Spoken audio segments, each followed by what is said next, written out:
Дорн тамхи төмснийхөө 50-55% хүнсний ногооны тухайд хамгийн ихтэй 21% дотоодын үйлдвэрлэгчдээс хангадаг байна. Төмс хүнсний ногооныхоо хэрэглээг дотоодосоо 100% хангах боломжтой гэж харж байгаа учраас орон нутгийн бодлогоор хүнсний ногоо эрхлэгчдийн дэмжиж байна. Дорн тамхи хүнсний ногоо дэд хөтөлбөрийг 3 дахь жилдээ хэрэгжүүлж байгаа бөгөөд энэ удаа орон нутгийн төсвийн 40 сая төгрөгөөр 30 хүлэмжийг барьж иргэдэд эргэн төлөвлөдөг нөхцөлтэйгээр өгч байна.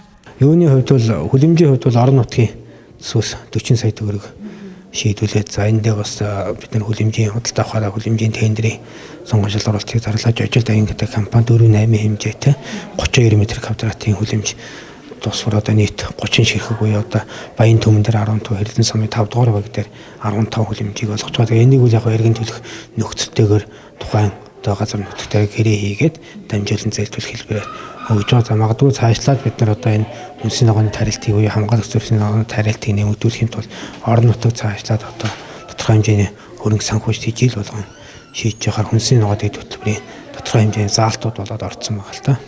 Дорн тамхигийн хэмжээ сүүлийн 20 жилд өрхийн тариалан эрхлэгчид 50 орчим хувиар буурчээ. Одоо 820 гаруй өрхийн тариаламж ажиллаж байгаа бөгөөд тэдний үйл ажиллагааг дэмжих өрх бүр тариаламж авах асуудалд анхаарч байна. Энэ жил орон нутгийн төсвөөс 5.8 сая төгрөгийн санхүүжилтээр 6 төрлийн үрийн вакцыг иргэдэд олгож байна.